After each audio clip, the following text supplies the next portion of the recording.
Welcome to Winners Chapel International, where winning is a lifestyle. Isaiah 51 verse 3. Isaiah 51 verse 3. For the Lord shall comfort Zion. Are you saying a big amen?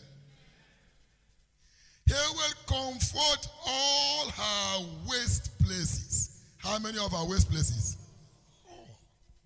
No matter what seems to be wasting now, comfort is coming your way. And He will make a wilderness like Eden. Everywhere may seem dry, but something is about to happen. And a desert like the garden of the Lord. Can you say, the Lord will comfort all my waste places? He will make my wilderness like Eden, my desert like the garden of the Lord. The Lord will comfort all my waste places. He will make my wilderness like Eden, my desert like the garden of the Lord. Now begin to pray it, begin to declare it concerning anything that is wasting. Whatsoever has been touched and ravished by COVID-19, by the lockdown, whatsoever has been tampered with by the devil, begin to declare, the Lord shall comfort all my waste places. Be definite, be specific. One thing I know and is definite in my heart is that my tomorrow shall be greater than today. No matter the mockery, the persecution, the trial, the delay, the denial, the shortcoming, the blockages, my tomorrow is certain. The Lord shall comfort all my waste places. He shall make my wilderness like Eden, my desert like the garden of the Lord. Aparanayaka, Azianta Parada. Jehovah has the final say. Jehovah has the final say in my life. I refuse to take the testimony of the devil. I refuse to acknowledge the doctor's report. I refuse to be defeated. I refuse to be cast down. The Lord shall comfort all my waste places. Everything about me that have been tampered by the evil one, that have been affected by the current shutdown or lockdown, in the name of Jesus, I declare the Lord shall comfort all my waste places. He shall make my Eden like the garden of the Lord. He shall make my wilderness like Eden, my desert like the garden of the Lord. I will blossom again. I will become fruitful again. Lezodia barabara, es comprenda kata, e reprendos condamanda, e curianda patarada, la branda cantabala. Pray in the spirit, pray with your understanding. Lebrusia, esotemandaya, lepreketuzanda, la branda curenda, escondo bataya, apara dadada, arapa daraba, ala branda, akanda maraya, eskoroma, azianta, the Lord shall comfort all my waste places. He shall make my wilderness like Eden, my desert like the garden of the Lord. I shall be fruitful in a strange land. I shall succeed where others are failing. When there is a casting down, I am saying there is a lifting up. I serve a living God. I am a servant of Yahweh. I am a servant of Jehovah. La Pranda Kanda. My stewardship shall speak for me. My tithe shall speak for me. My service shall speak for me. My giving shall speak for me. E Kotomanda, Arakanta, E Porandaya, Keromo Center, A Brusketela, Esconda Manda, A Pranda Kata, E Kontorada, Aziakata. The covenant of exemption is upon my life. What affects others negatively cannot destroy me. The Lord shall comfort all my waste places. He shall make my wilderness like Eden, thy desert like the garden of the Lord. Apranaya. Jesus Atakataba. Father, we lift your name on high. Give him praise and thanks. Bless the name of the Lord. Father, we worship you. Be exalted forevermore. In Jesus' mighty name we have prayed. Please say a bigger amen. Can you take your seats? Is my your breaking limit? Congratulations. The prophetic focus for the month remains serving God pays the most. The text is Job 36 verse 11. If they will obey and serve him, they shall spend prosperity, no matter where they are now. And their years in pleasure. No stress, no wars, no pain. It doesn't matter where the beginning point is, the starting point or level. As you keep engaging, you keep changing from glory to glory. So that your wilderness becomes an Eden, and your days are the garden of the Lord. For the path of the just shall be like the shining light that shines brighter and brighter unto a better day. Your life is becoming better. Never believe any contrary report. Because whatsoever God is doing is always progressive. He says, God that works in you, both to will and to do of his good pleasure. And our running team all throughout our midweek services this month is unveiling the breakthrough power of kingdom stewardship. It must be unveiled so that you can see what God is doing and then know your role. Once it is hidden from you, you can't engage in the way you should. You wouldn't even know what to expect. Unveiling the power of kingdom stewardship that results in breakthroughs. Please know that God has an end time agenda. God is a God of times and seasons. He's a God of purposes and plans. I know the plans I have for you. God has a plan for the end time church. Many are busy concerned with what the devil or Antichrist wants to do or is doing. But not for this small boy. I'm more concerned about what God is doing in this end time. He said they fixed their eyes on him and they were never ashamed. Looking unto Jesus. What is Jesus doing? When Jesus is at work, whatever the devil is doing is insignificant. Completely significant. For all power in heaven and on earth has begun unto him. Once his hand is stretched out to do a work, who can stay it back? That's Isaiah 14, verse 27. He said, this is the hand that is stretched forth over all the nations. What is God's end time agenda? Micah chapter 4 verse 1. And it shall come to pass in the last days that the mountain of the Lord's house shall be established in the top of the hills. And the mountain of the Lord's house shall be established in the top of the mountains and shall be exalted above the hills. The hills there talking about institutions, governmental institutions, economic institutions, political institutions. The mountain of the Lord's house shall be on top and it shall be exalted. And the exaltation of the church is your own exaltation. Because the church is you and I. Zion is you and I. The mountain of the Lord's house is you and is me. This end time is your time for exaltation.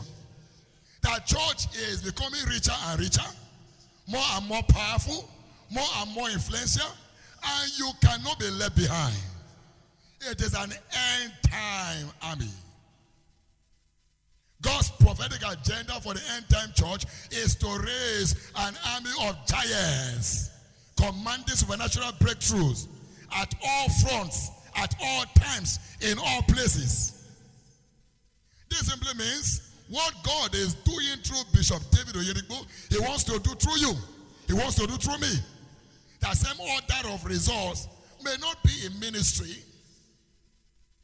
whether you are in the educational sector, the movie industry, music industry, a writer, a comedian, a business merchant. Whatsoever your calling, your office, your vocation may be, God wants to make you a giant. His plan has never changed and will never change.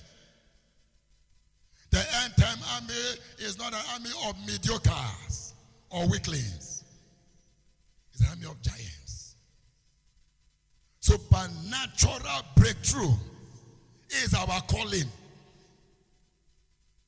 You must see it as a task, as a necessity, as a must, as a calling.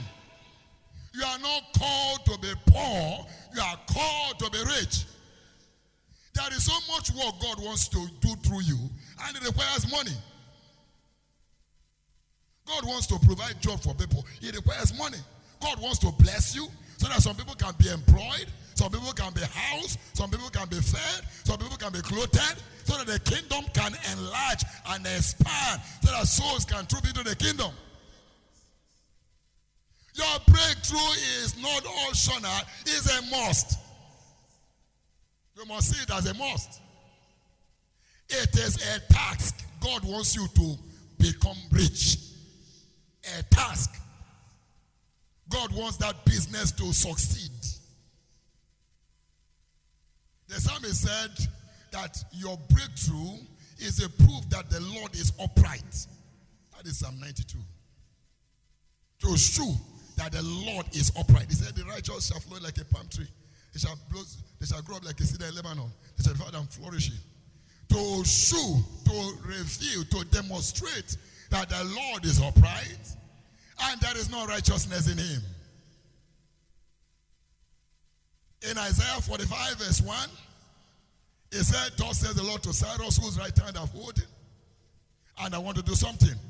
I want to break the loins of kings, to loose the loins of kings, to open before him the two-leaf gate that cannot be shut. Then he said, I will go before him and make the crooked places straight. I will break in pieces the gates of brass and cut asunder the bars of iron. Why is he doing that? In verse 3 it says, and I will give thee the treasures of darkness and hidden riches in secret places, that thou mayest know that I, the Lord, which called thee, I am the God of signs and wonders in the winner's family. This year, God will prove to you you are not serving an idol. This year, God will prove to you that when he gave Bishop Oyedepo the prosperity mandate, say, get down home and make my people rich, it was not a vain talk. That prophecy will not fail in your own life. That business must go international. That product must sell in Asia and Europe. You must see it. It must arrest your imagination. That means it must be rooted in your mind if it must be a reality in your life. Thank God is an agenda, but it's also cause for responsibility. I mean, God speaks and wants you to respond. God shows you his plan and wants the church to act accordingly. For the earnest expectation of creation is waiting for the manifestation of the sons of God. Ephesians chapter 2 verse 20. Chapter 2 verse 10. It said, we are his workmanship, created in Christ Jesus, unto good works, which God have ordained before that we should walk in them. We are created to do good. And doing good requires supernatural breakthrough. The more breakthroughs you have, the more good you can do. So it's a call. God says, I want to release wealth, power, breakthroughs in the church. But the church must respond to my commandments. That is why in Job 36 verse 11, if they will obey and serve me, they shall spend their days in prosperity and their years in pleasure. So, there is something you must do in the natural, in the secular, to experience a breakthrough. Of course, diligence, dexterity is very important. However, there is a covenant obligation if you must see what God has said. And that covenant obligation is called stewardship. And stewardship requires dedication. If stewardship must be productive, then you must first be dedicated. Our Father defined dedication as deadly commitment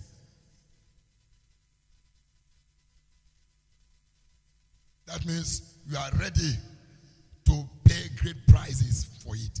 A wise man once said, if there is nothing you are ready to die for, your life is not worth living. If there is no cause on earth at all that so consumes you that you are ready to sacrifice. Even some jihadis and terrorists are ready to lay down their life for Islam, for their cause. Ready to, somebody puts on a bomb knowing he's going to die today simply because he wants to propagate an agenda. Dedication simply means I'm sold out to the cause of Christ on earth. Being a seed in the vineyard of the Lord after the order of Jesus Christ himself. So this prophetic agenda calls for dedication of the saints. In John chapter 12, they came to Jesus and said, some people want to see you. He now said in verse 23, the hour of my glorification have come. The hour that the Son of Man will be glorified. Okay? It's come. Then in verse 24, he said, how will I be glorified? The answer is 24. Verily, verily, I say unto you, except a corn of wheat fall into the ground and die, it abides alone.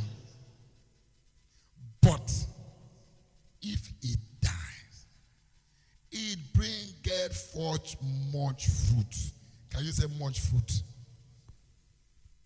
If your life must be fruitful, meaningful, impactful, then you must be planted. Except the corn dies, it brings forth more fruit. If it doesn't die, then it remains at the same level. Perhaps it would even deteriorate. The reason why people remain in the church 5 years, 10 years without change or story is that they are too alive, too careful, too preservative of their life.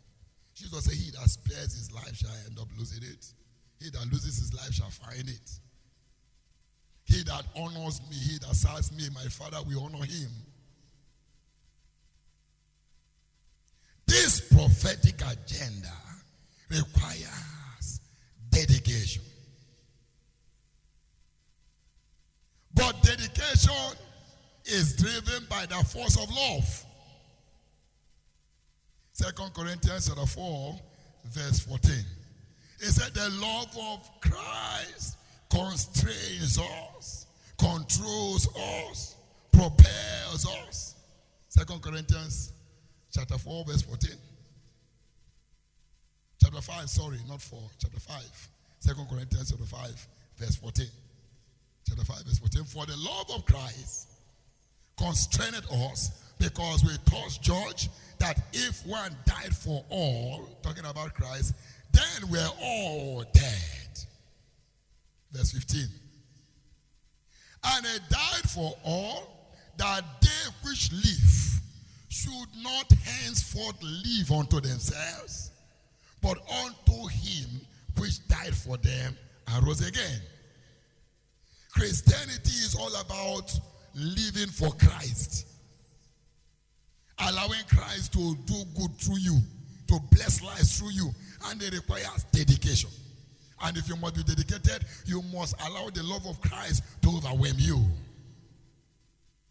He died for all, that we that are alive shouldn't just live for ourselves, eating all the whole money, wasting all the whole time on leisure and pleasure, but to live for Christ.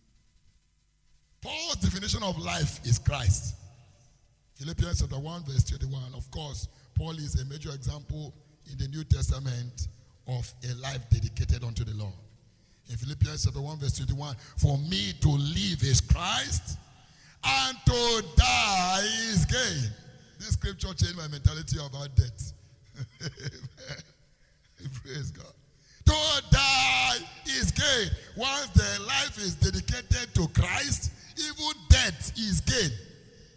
The most horrible, terrible thing anybody can think of in life is on this earth is gain to Paul. Because once your life is dedicated, nothing can work against you successfully. For we can do nothing against the truth, but for the truth. For we know that all things work together for the good of those that love God. When they mock you, it's for your good. They persecute you, it's for your good. They oppress you, it's for your good. For a life dedicated to the Lord, every adversity brings prosperity.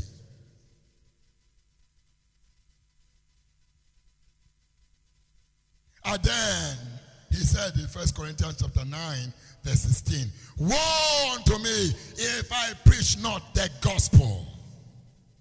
What a dedicated man.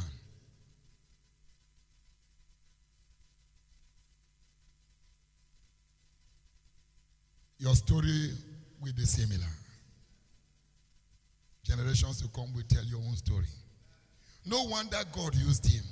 In Acts chapter 19, verse 11, he said, and God wrought special miracles through the hand of this man called Paul that was dedicated. 12, verse 12 said, so that aprons and handkerchiefs were taken from his body and given to those that were diseased, and there was healing and deliverance. Diverse kinds of graces, blessings, honor begin to flow through a man that is dedicated unto Christ. What is the secret of his dedication? He is born in love for God, for Christ. Romans chapter 8, verse 35. What, or rather who shall separate us from the love of Christ? Shall tribulation, trouble, or distresses, or persecution, or famine? They took your job, you lost your job. So it has dampened your spirit, affected your zeal. Not for Paul. Who shall separate us from the love of Christ? Shall tribulation, or distress, or persecution, or famine, or nakedness, or peril, or the sword? They said in all these things we are more than conquerors. I'm too sure. Whether life or death, things present, things to come, shall be able. That means there is nothing on earth that has the power, the ability to drop my zeal and my commitment. As an example of dedication. And then he was a noted apostle of signs and wonders. He was not always very great. He was a persecutor. He was on his way to hell. He was a blasphemer. In fact, he saw himself as the least of the saints, not just apostles. In Ephesians chapter 3, verse 8, he said, I who am less than the least of all the saints, is this grace given that I can do mighty works. So the grace for breakthroughs come as a result of dedication. The Apostle Peter is another biblical example. In Matthew chapter 19, verse 27, Matthew 19, verse 27, Peter then answered Peter and said unto him, behold, we have forsaken all and followed you. That is the story. We have forsaken all. I usually tell people, Christianity that costs you nothing will take you nowhere. For every giant in the kingdom, there is a prize. There is a race I must run. There is a victory to be won. Give me power every hour to be true. We are forsaking all.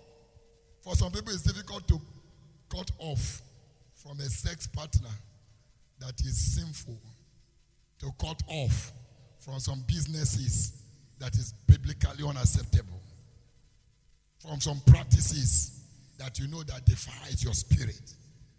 But not for Peter. We have forsaken all and followed you. Then the question is, what is in it for us? Not we will forsake. They have already done it before. They say, Master. For some people before, they will say, for some people their own is, I want to forsake, but I'm not sure what is the need for me. He said, follow me. I will make you fishers of men. The same day, they forgot about the fishing. The same day, they said, not the same day, the same moment, they forgot about the fishing and followed. You will serve this God dangerously. You will serve this God in a way that you yourself will be satisfied. You know, there's a way you'll be serving God. You'll be happy with your service, your commitment unto the Lord. You'll be happy with the things you are doing.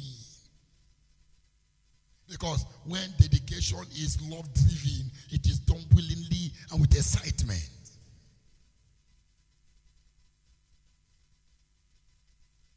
It's your own turn. We have talked about the story of Jesus, or Paul, or Peter. Every day we hear different stories about our father, Bishop David Oyedepo, of his commitment to the Lord. It's your own turn. For there is no difference between the Jews and the Greek. The same Lord over Lord is rich unto all that call upon him. Please know there is a giant in you. For every child of God, that seed of God is in you. Christ in you is the hope of glory. He does not call anyone to failure. Every call to salvation is a call to success, is a call to breakthrough, is a call to honor, is a call to glory. For as many as receive him, to them may get power, authority to become sons of God. And sons of God don't live ordinary lives. There is a giant in you. You must recognize it.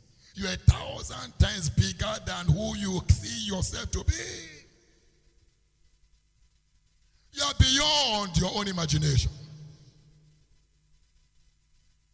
There are things you can do. You yourself have not been able to understand it yet.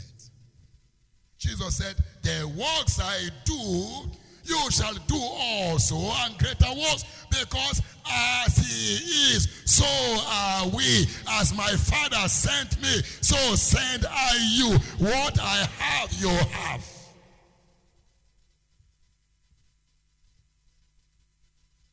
The works may be different in nature, but the same in degree. Like not everybody will be an apostle of liberation mandate like Oyedepo. But you are also going to be doing the same works Jesus did in another kind, but to the degree he did it. And even beyond that. Because Jesus did not bring the roof of the build of the church when he came to the earth. He simply laid the foundation. He is building it. That's why I said, greater works shall ye do. You can't have the Holy Ghost in you and end up a dwarf on the earth. The only reason why somebody can be baptized in the Holy Ghost and still remain a dwarf all throughout his journey on earth is when he fails to dedicate his life to the service of the Master. Only reason. For Deuteronomy 28 verse 1, you know, God told his servant Bishop Oyedepo, there is a roof for you at the top. If only you are interested. He said, Lord, I'm interested. Show me how to get there. He said, then, whatever I tell you to do, do it. It will certainly come to pass. Pandemic or no pandemic, economic meltdown or no economic meltdown, whether the unemployment or employment percentage rate is rising or falling, and it shall come to pass if thou shalt hearken diligently to the voice of the Lord thy God, to observe and to do what I'm telling you, then blessings, torrents of blessings will keep flowing into your life. It's a brand new day for you. That giant you will nurture it to maturity. That giant shall be released from you. Your word will say the stardom of which you are made. Rise on your feet. Salvation is a call to empowerment for kingdom stewardship and possessing the kingdom. Daniel 7:27 tells us that we are ordained to possess the kingdom. It's our season. Look at what the Lord wants you to do as we pray. Isaiah 54 verse 2 and 3 is a prophetic scripture. Isaiah 54 verse 2 and verse 3. Isaiah 54 verse 2. Enlarge the place of thy tent. So before God brings enlargement, you have to begin the enlargement. Where do you begin it? In your mind. Enlarge the place of thy tent. For breakthroughs are coming. For God wants to do mighty things. Let your plans be big. Let the big plans be bigger. Let the bigger plans be yet bigger. Verse 3. For thou shalt break forth on the right hand and on the left hand. Can you say a big amen? Can you say, I will break forth? I will break forth. Can you say, my Father, in the name of Jesus, empower me to break forth in the midst of the year. My Father, in the name of Jesus, empower me to break forth at all directions in the midst of the year. Lift up your voice and pray. Bradola Keriamanda Yaswanda Paradate Kurianta Pranda Dutete Societe Pranda Kandaya Adose Kete Palada La Societe Remanda Karianda Yanada Yadadaya Apranda Yakanda Pradosia Epreketolada Prandezetere Erodoros Siata Mayadada La Pradagada Amanda Yakanda Bataranda Yadada Yadada Abadada Azozenana Apoda Pradoya Yakanda Mazotoro Ezonene Kerone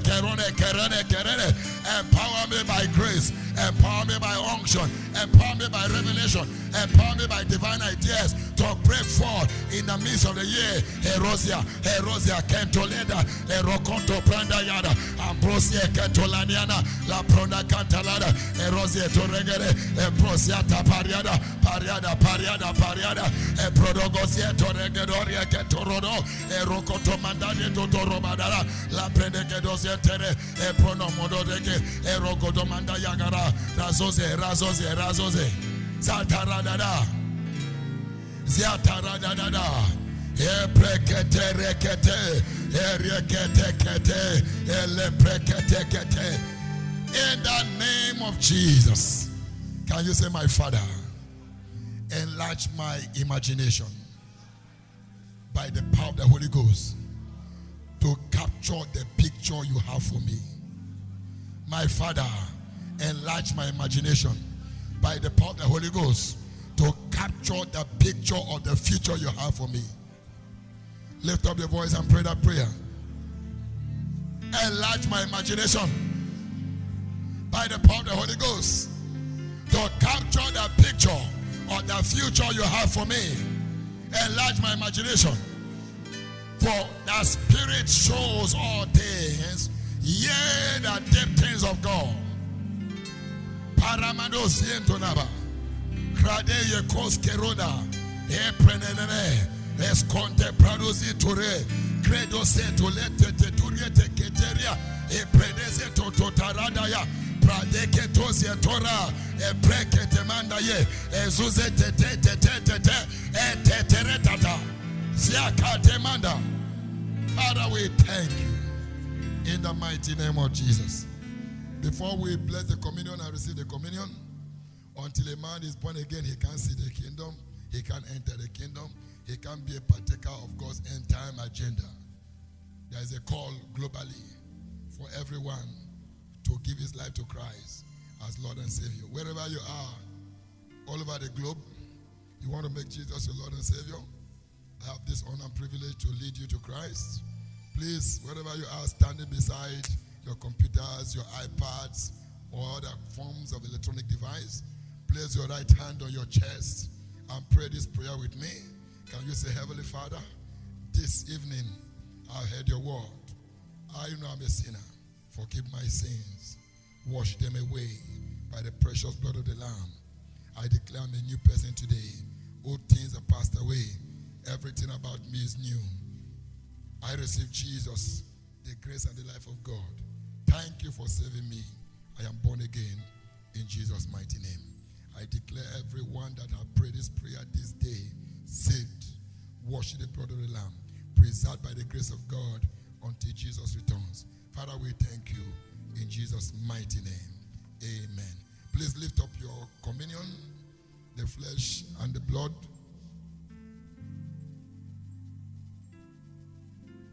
Father, we thank you for this mystery delivered unto your Son, Jesus Christ of Nazareth, on the day of his passion before his crucifixion. He said, this is my flesh, which is broken for you. This is the New Testament in my blood that is shed for the remission of the sin of many. And then your servant Paul said, that cup of blessing which we bless, is it not the communion of the blood of Christ? Therefore, standing on that scripture, I declare whatsoever is in your hand, a cup of blessing. By this communion, connect to your redemption blessings. Receive your healing. Receive vitality. Receive restoration. Receive strange ideas. Heavenly ideas. Let your strength be restored. In the name of Jesus. Whatsoever is fighting you through your body, your mind, your spirit, this blood will fight there. This communion will neutralize there. In the name of Jesus. As the rod of Moses swallowed up the rod of the Egyptians, whatsoever is afflicting your life, let them be swallowed up. Father, we thank you. All over the world, wherever we are celebrating this service together, I declare those communions blessed in the name of Jesus. This is indeed the body of Christ and the blood of Jesus. Father, we thank you. It is done in Jesus' mighty name. Amen.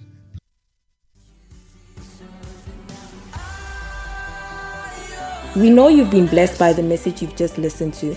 For prayers and counseling, please visit our church auditorium at 4 Don Road, Montague Gardens, Milnerton, Cape Town, South Africa.